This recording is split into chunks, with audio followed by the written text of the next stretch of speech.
The reception hall glittered with crystal chandeliers and champagne flutes as my sister Catherine's wedding celebration reached its peak. I stood near the dessert table, nursing a glass of sparkling water, watching my family work the room with practiced ease. Every few minutes, someone would glance my way with a mixture of pity and embarrassment, as if my mere presence was a social liability they had to manage. "That's Alexandra," I heard my Aunt Patricia whisper to a woman in an expensive pearl necklace. "Catherine's younger sister. Such a shame she couldn't make anything of herself. The family's tried everything, but some people just don't have ambition." I took another sip of water and checked my phone. 11:47 p.m. The Wall Street Journal Sunday edition went live online at midnight.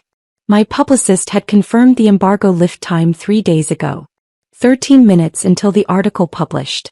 Catherine appeared at my elbow, radiant in her custom wedding gown. Her smile was tight around the edges as she guided me slightly away from the main cluster of guests. "Alex, could you maybe stay near the back for the rest of the evening?" Her tone was apologetic but firm. Richard's parents are very traditional, very accomplished. His father is a federal judge, his mother is a hospital administrator. They're asking questions about you and it's just awkward.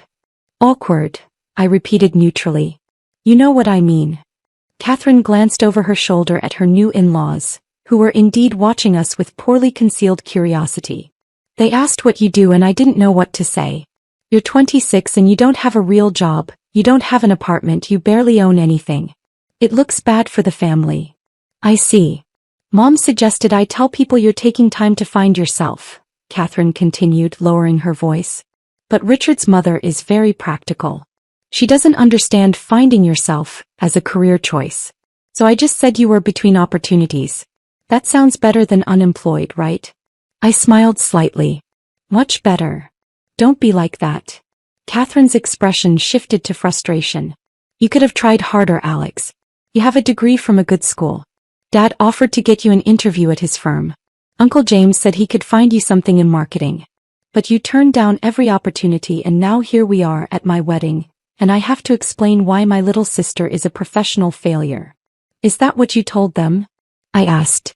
"That I'm a professional failure?" Catherine had the grace to look uncomfortable. "I said you hadn't found your path yet. But yes, Richard's family is very success-oriented. They wanted to know about everyone's accomplishments. David just made vice president at his investment bank. Cousin Michelle is a partner at her consulting firm. And you're between jobs," I supplied. "Exactly." Catherine looked relieved that I understood. "So if you could just keep a low profile for the rest of the night, that would really help. Maybe leave before the after party? Richard's colleagues are all coming and they're all very successful." She swept away before I could respond, immediately resuming her role as the perfect bride, laughing at someone's joke with practiced charm. I checked my phone again. 11:51 p.m. 9 minutes. My mother materialized beside me, elegant in her mother-of-the-bride dress. "Alexandra, sweetheart, why are you hiding over here?" Her voice carried that particular tone of cheerful disappointment she'd perfected over the past few years. "Come meet some of Catherine's new family. Though perhaps don't mention the job situation. We're telling people you're exploring your options." "Exploring my options," I echoed. "That's creative." "Well, what should we say?" Mom's smile faltered. "That you've been unemployed for 3 years? That you spend all your time traveling to who knows where, doing who knows what? That would be honest. But it's not exactly impressive dinner conversation."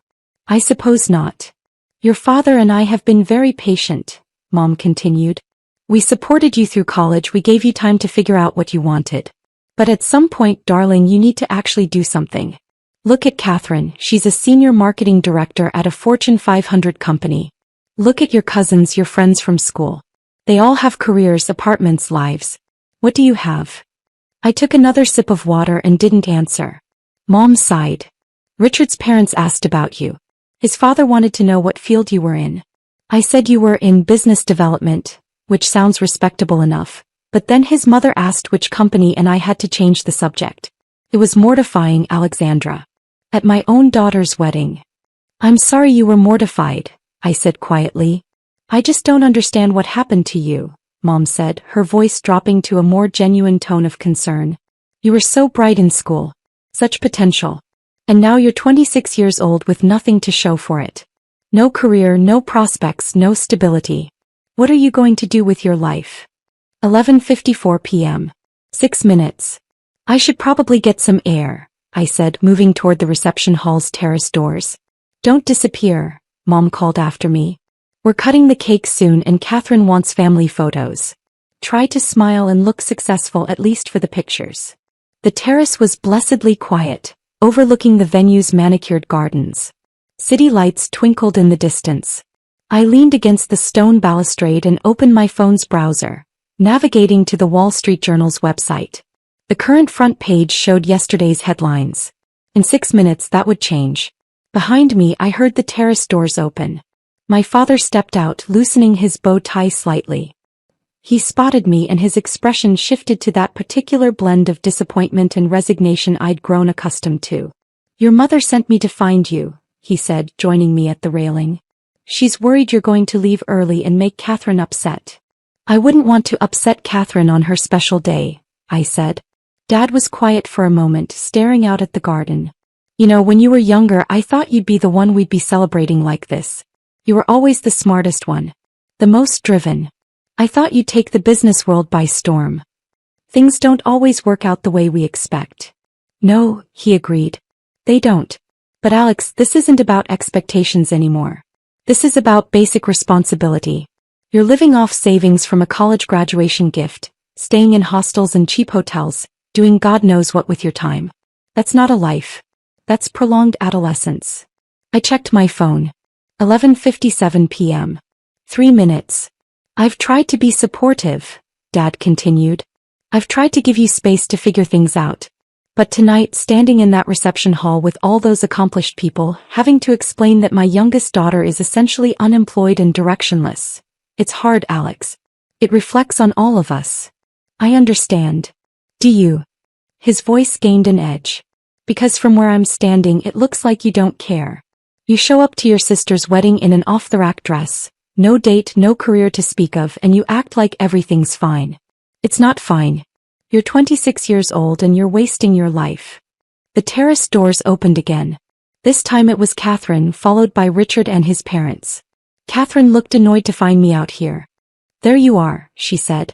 We're taking family photos. Alex, can you at least try to look presentable? She turned to Richard's parents with an apologetic smile. I'm so sorry. My sister isn't great at following social cues. Richard's father, the federal judge, regarded me with polite curiosity. Catherine mentioned you're in business development? What industry? Before I could answer, Catherine jumped in. She's actually between positions right now. Exploring opportunities. I see, the judge said, his tone neutral but his eyes reflecting exactly what he thought of someone who was exploring opportunities at 26. Richard's mother, the hospital administrator, smiled with practiced sympathy. That must be challenging. The job market is so competitive these days. Have you considered going back to school? Sometimes additional credentials can help. I have considered it, I said politely. 11:59 p.m. 1 minute. Well, I'm sure you'll find something eventually, Richard's mother said with the kind of encouragement people give to lost causes. Catherine told us you've been traveling quite a bit? That must be nice, having the freedom to explore before settling down into a career.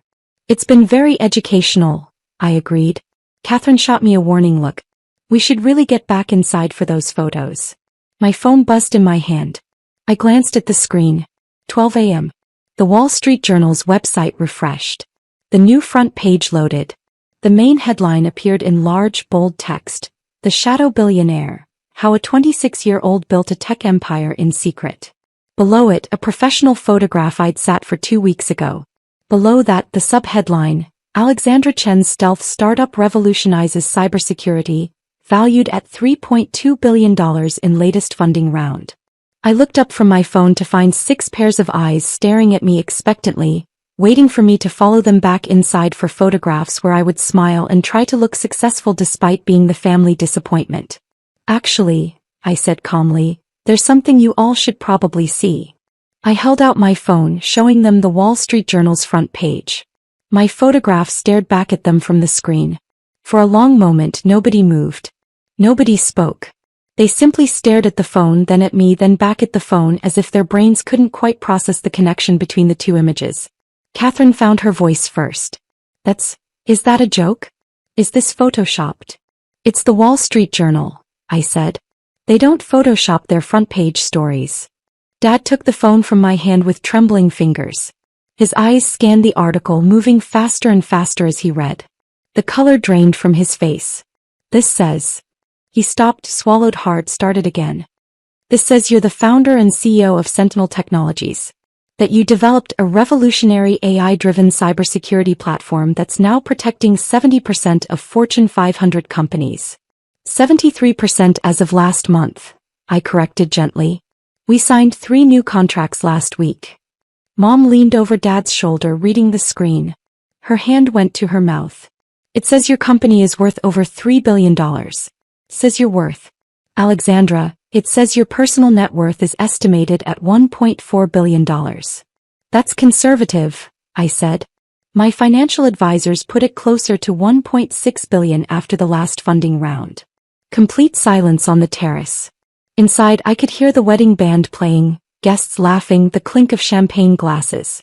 Out here, 6 people stood frozen, trying to reconcile what they'd believed about me with what they were reading on the screen. Richard's father, the judge, was the first to recover. This is from today?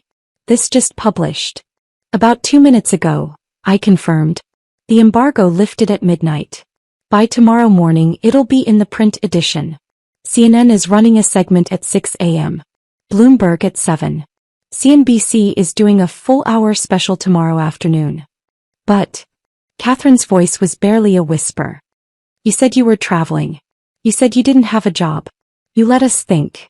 I said I was traveling for work, I corrected. You assumed that meant I was unemployed and backpacking through Europe.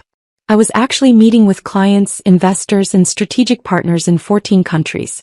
And I never said I didn't have a job. You just never asked what my job actually was. You lied to us, Catherine said, her voice rising. I answered every question you asked honestly, I replied. When you asked what I did, I said I worked in technology and security. When you asked why I traveled so much, I said it was for business meetings. You heard what you wanted to hear. Dad was still scrolling through the article, his face growing paler with each paragraph. This says you started the company 4 years ago with $200,000 you raised from angel investors. That you developed the core technology yourself. That you now have 800 employees across 4 continents. 940 employees as of last week, I said. We just opened a new development center in Singapore. Mom's hands were shaking. Why didn't you tell us? Why did you let us believe that you were a failure? I supplied. Because that's what you wanted to believe. It was easier to assume I was directionless than to ask questions about what I was actually doing. Every time I came home, you made jokes about me being unemployed. You told your friends I was finding myself. You introduced me as your daughter who hasn't quite figured things out yet. I stopped correcting you after a while. Richard's mother found her voice. But the way you're dressed, the way you act, you don't look like a billionaire CEO. What does a billionaire CEO look like? I asked, genuinely curious. This is a reception dress I bought because Catherine wanted everyone to wear cocktail attire. I don't generally attend weddings in business suits. And I act like myself, which is apparently disappointing to some people, but it's authentic. Inside the reception hall, I could see guests starting to check their phones. The Wall Street Journal article was beginning to circulate on social media. Within minutes, everyone at the wedding would know. Catherine seemed to realize this at the same moment. Her face went from pale to red. Everyone's going to see this. Everyone's going to know that I told them you were unemployed. That we treated you like a failure, I finished. Yes, they're going to know that. You did this on purpose, Catherine said, anger breaking through her shock. You timed this to drop during my wedding. You're trying to ruin my special day. Your wedding is on Saturday, I said calmly. The Wall Street Journal always releases its Sunday edition at midnight on Saturday. I didn't choose the timing, the editorial calendar did. Though I admit the synchronicity is somewhat poetic. Dad was still holding my phone, still reading, his expression shifting between shock, confusion, and something that might have been shame. You testified before Congress last year. You met with the Secretary of Defense. You've advised the White House on cybersecurity policy.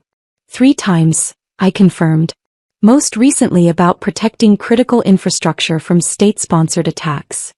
And you never mentioned it, Mom said. Not once. You came home for Thanksgiving and let us make jokes about you needing to find a real job, and you never said a word. What would you have believed? I asked. If I'd told you at Thanksgiving that I was advising the White House, would you have taken me seriously? Or would you have assumed I was exaggerating, trying to make myself sound more important than I was? Neither of them answered. The terrace doors burst open. My cousin David appeared, phone in hand, eyes wide. Alex, tell me this isn't real. Tell me you didn't actually. He stopped, seeing everyone's faces. Oh my God. Real. You're actually a billionaire, I finished. Yes, David. I'm actually a billionaire. Behind him, more family members were emerging onto the terrace, all holding phones, all wearing expressions of shock and disbelief. Aunt Patricia, Uncle James, Cousin Michelle. They crowded around, voices overlapping. The Wall Street Journal says, your company is worth billions. You're on the Forbes list. How did we not know? I let them babble, watching the reality sink in. Inside the reception hall, I could see more guests checking their phones, pointing, looking around for me. The news was spreading like wildfire through the wedding. Catherine's wedding planner appeared, looking frazzled. Miss Chin? There are reporters at the front gate. 3 news crews just arrived. They're asking for Alexandra Chin. Should I call security? That would be my security team, I said. I asked them to stay outside unless I needed them. Let them know everything's fine. The reporters can wait. Your security team, Catherine repeated numbly. I'm worth over $1 billion, I said. My board insisted on proper security after we went public with our Series D funding. There have been threats, kidnapping concerns, the usual complications that come with highly visible wealth. My phone started buzzing continuously with incoming notifications. I took it back from my father and silenced it. I have 43 missed calls, I observed. CNN, NBC, CBS, Fox Business, Bloomberg, Forbes, Fortune, TechCrunch, and about a dozen others. Plus 217 text messages. My publicist is probably having a heart attack right now. I told her I'd be unavailable during my sister's wedding, but I don't think she anticipated this level of immediate response. Your publicist, Mom echoed faintly. Margaret Hayes, formerly VP of Communications at Tesla. She's very good. Expensive but worth it. I glanced at my phone again. She's texted me 14 times in the past 3 minutes. Apparently the article is trending #1 worldwide on social media. The hashtag #ShadowBillionaire is already viral. Uncle James stepped forward, his earlier condescension replaced by calculating interest. Alex, sweetheart, we should talk. I have some investment opportunities that might interest someone with your kind of capital. No, I said simply. But you haven't even heard. No, I repeated. I have a team of financial advisors who handle investment decisions based on rigorous analysis and strategic planning. I don't make billion-dollar decisions at family weddings based on pitches from relatives who called me directionless 3 hours ago. He flinched like I'd slapped him. Aunt Patricia tried a different approach, her voice dripping with sudden warmth. Alexandra, darling, I had no idea you were doing such important work. If I'd known, I would have been so supportive. You must tell us all about it. How did you get started? What inspired you? You asked me about my work at Christmas, I said. I told you I was developing cybersecurity software. You laughed and said that sounded like something teenagers do in their basements. So I stopped explaining. Her smile froze. Inside, the band had stopped playing. The wedding guests were clustering near the terrace doors, phones out, trying to get a glimpse of the suddenly famous family member. I could hear whispers, see pointing fingers. Catherine stood in the center of the terrace, still in her wedding gown, tears starting to stream down her face. You ruined it, she whispered. This was supposed to be my day. My moment. And you made it about you. I didn't make it about anything, I said. The Wall Street Journal published a major business story on its regular schedule. That's not something I controlled. But everyone's going to remember this wedding as the night your sister turned out to be a secret billionaire, Catherine said, her voice breaking. Not as my special day. As the night you revealed you were better than all of us. I'm not better than anyone, I said quietly. I'm just successful at something you didn't bother to ask about. Richard stepped forward, putting a protective arm around Catherine. His earlier friendly demeanor had vanished, replaced by something harder. I think you should leave. You've caused enough disruption. I was planning to leave anyway, I said. After the family photos Catherine insisted on. But under the circumstances, I don't think those will be happening. No, Catherine said bitterly. They won't. Get out, Alex. Go back to your billion-dollar company and your secret life and leave us alone. I nodded slowly. Hey. Congratulations on your marriage, Catherine. I hope it's everything you dreamed of. I walked toward the terrace doors.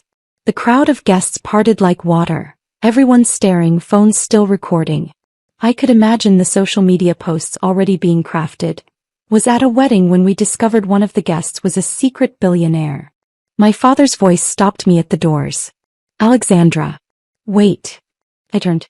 He stood at the center of the terrace, still holding my phone displaying the Wall Street Journal article, looking 10 years older than he had an hour ago. I'm sorry, he said.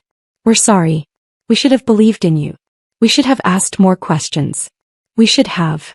He trailed off, unable to find the words. You should have treated me like I mattered even when you thought I was unsuccessful, I said. That's what you should have done. But you didn't. You measured my worth by your definition of success, and when I didn't meet it, you decided I was worth less than the rest of the family. That's not fair, Mom protested.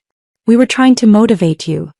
You were trying to shame me into conforming to what you thought my life should look like, I interrupted. There's a difference. Motivation comes from belief. What you gave me was disappointment dressed up as concern. I opened the terrace doors. Outside I could see my security team moving into position.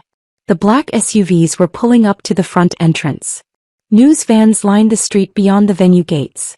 The thing about being dismissed and underestimated, I said, addressing the entire family gathered on that terrace, is that it teaches you who people really are when you have nothing they want. Now that you know I have something you want, money, connections, success, you'll all suddenly remember that you always believed in me, that you always saw my potential, that you were always supportive. I met my father's eyes. But I'll remember tonight. I'll remember that when you thought I was nobody, you treated me like I was nobody. And that tells me everything I need to know about what your support is worth. I walked through the reception hall. Guests pressed back against the walls watching me pass. Some tried to speak. Alexandra, wait, I wanted to talk about. But I kept walking. At the front entrance, Marcus, my head of security, was waiting with two of his team. Miss Chen.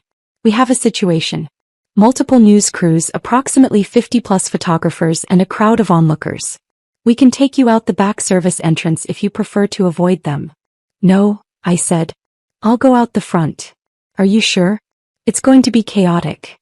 Let them see me, I said. Let them get their photos. The article's already out. There's no point in hiding. Marcus nodded and spoke into his radio. Primary is moving to front exit. Everyone in position. The doors opened and I stepped into a wall of camera flashes and shouted questions. Miss Chen, how does it feel to be exposed as a billionaire? Miss Chen, did your family really not know about your company?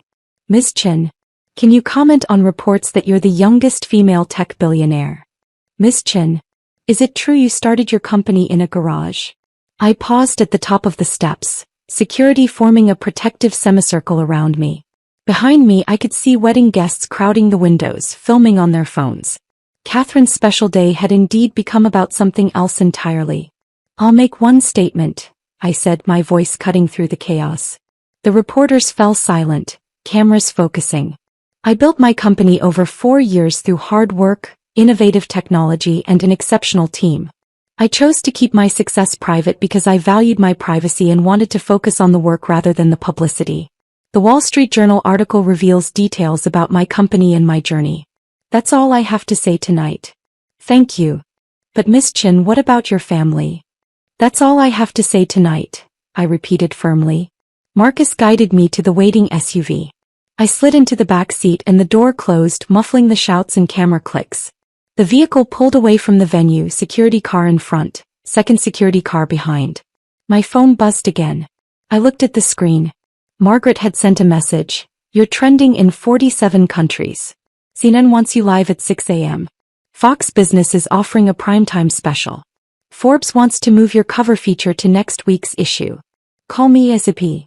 Another message, this one from my CFO. Stock market's going to be interesting Monday. Our clients are thrilled about the publicity. Board wants an emergency meeting. Another from my head of HR. We've had 2,400 job applications in the past hour. Our careers website crashed. In a good way. I turned off my phone and leaned back against the seat, watching the city lights blur past the window. Where to, Ms. Chin? The driver asked. Your hotel. The office, I said. I have a feeling Monday is going to be intense. I should prepare. It's after midnight on Saturday, Marcus pointed out. You should rest. I'll rest tomorrow, I said. Tonight I need to think.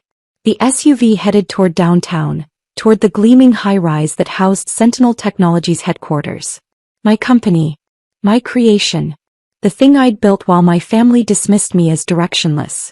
My phone buzzed one more time before I could fully shut it down. A text from Catherine. I hate you for this. I stared at the message for a long moment, then replied, I know. I'm sorry it happened at your wedding. But I'm not sorry for my success. I added one more line. I hope someday you'll be proud of me instead of embarrassed by me. But if not, I'll be okay. I don't need your approval anymore. The message delivered. I turned off the phone completely. Through the SUV's window I could see my reflection in the glass. Same person I'd been this morning. Same person I'd been 4 years ago when I'd started this journey. The only thing that had changed was that now everyone else knew what I'd been doing while they weren't paying attention. The SUV pulled into the underground garage of my building. I took the private elevator to the top floor, where my office occupied the entire corner suite. Floor-to-ceiling windows overlooked the city. My awards and patents lined one wall. Photos with world leaders and industry icons hung on another. This was my real life. The one my family never bothered to ask about. I sat at my desk and opened my laptop. Email inbox. 1,847 unread messages. Slack notifications. 492. Calendar requests. 63. Tomorrow I would deal with all of it. The interviews, the publicity, the sudden flood of people who wanted a piece of my story. Tonight, I let myself feel what I'd been holding back on that terrace at Catherine's wedding. Not triumph. Not vindication. Just a quiet, tired sadness that it had come to this. That my family's love and respect had been conditional on their perception of my success. That they'd only valued me once the world told them I was valuable. But also something else. Something stronger. Relief. Relief that I no longer had to pretend. Relief that I could finally stop answering vague questions with vaguer answers. Relief that I'd proven, at least to myself, that I didn't need their belief to succeed. The city stretched out below my windows, millions of lights twinkling in the darkness. Somewhere out there, Catherine's wedding was probably still going, guests gossiping about the dramatic revelation. Somewhere out there, my parents were trying to process how they'd gotten everything so wrong. Somewhere out there, news fans were preparing their morning segments about the shadow billionaire who'd been hiding in plain sight. And here in this office, surrounded by evidence of what I'd built while they weren't watching, I finally let myself acknowledge the truth. I didn't need them to believe in me anymore. I'd learned to believe in myself. And that, in the end, was worth more than all the family approval in the world. My phone, despite being turned off, somehow buzzed one final time. A message that must have been delayed in delivery. From my father. I don't know how to fix this, but I want to try. Please. I stared at the message for a long time. Then I closed the laptop, stood up and walked to the window. Tomorrow would bring new challenges. Media scrutiny. Family complications. The inevitable requests for money, for connections, for access. But tonight, I was just a 26-year-old woman who'd built something extraordinary while everyone around her insisted she was building nothing. And finally, the world knew the truth. The question was, would it have been better if my family had believed in me all along? Or was this hard-earned, self-sufficient, independently validated success, somehow more meaningful because I'd achieved it without their faith? I didn't have an answer. But standing in my corner office, looking out over the city I'd conquered while my family thought I was lost, I realized something important. I didn't need an answer. I just needed to keep building. And tomorrow that's exactly what I would do.